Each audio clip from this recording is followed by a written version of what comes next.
A product's service life is its expected lifetime, or the acceptable period of use in service. It is the time that any manufactured item can be expected to be serviceable or supported by its manufacturer. Expected service life consists of business policy, using tools and calculations from maintainability and reliability analysis. Service life is a unique commitment made by the item's manufacturer and is usually specified as a median.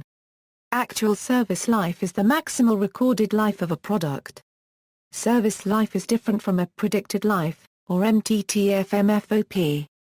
Predicted life is useful such that a manufacturer may estimate, by hypothetical modeling and calculation, a general rule for which it will honor warranty claims, or planning for mission fulfillment.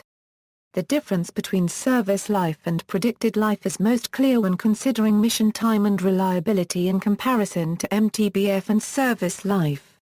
For example, a missile system can have a mission time of less than 1 minute, a service life of 20 years, active MTBF of 20 minutes, dormant MTBF of 50 years and a reliability of 0.999999.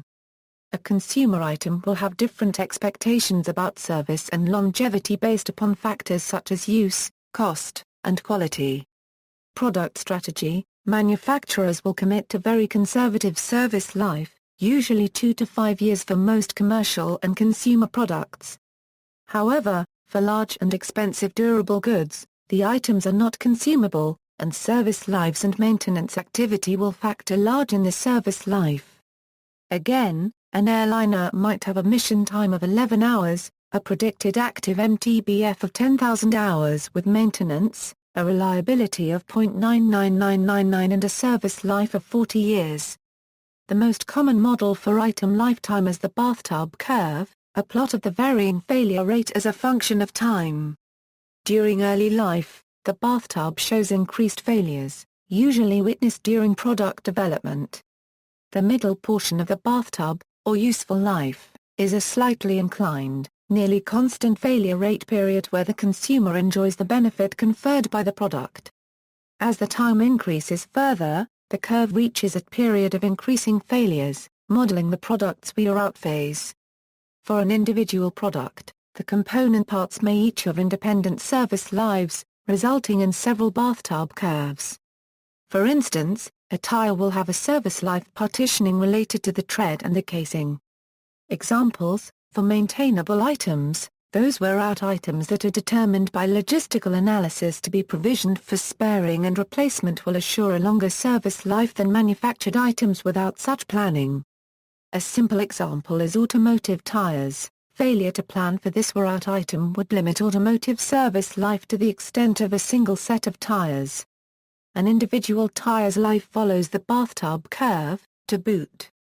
After installation, there is a not small probability of failure which may be related to material or workmanship or even to the process for mounting the tire, which may introduce some small damage.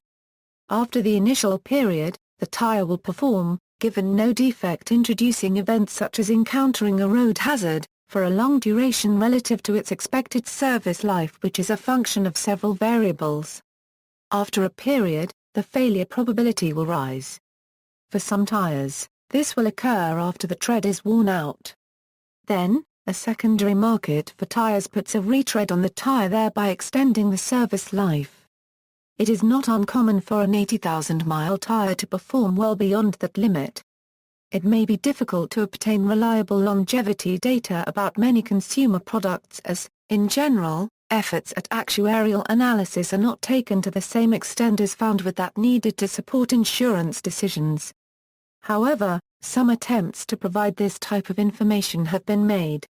An example is the collection of estimates for household components provided by the Old House Web, which gathers data from the Appliance Statistical Review and various institutes involved with the home building trade.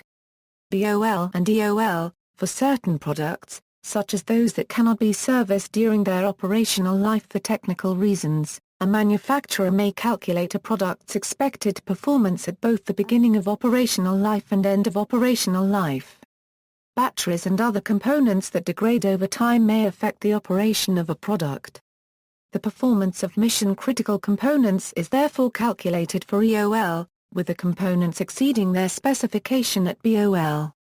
For example, with spaceflight hardware, which must survive in the harsh environment of space, the capacity to generate electricity from solar panels or radioisotope thermoelectric generator is likely to reduce throughout a mission, but must still meet a specific requirement at EOL in order to complete the mission. A spacecraft may also have a BOL mass that is greater than its EOL mass as propellant is depleted during its operational life. See also, planned obsolescence, references.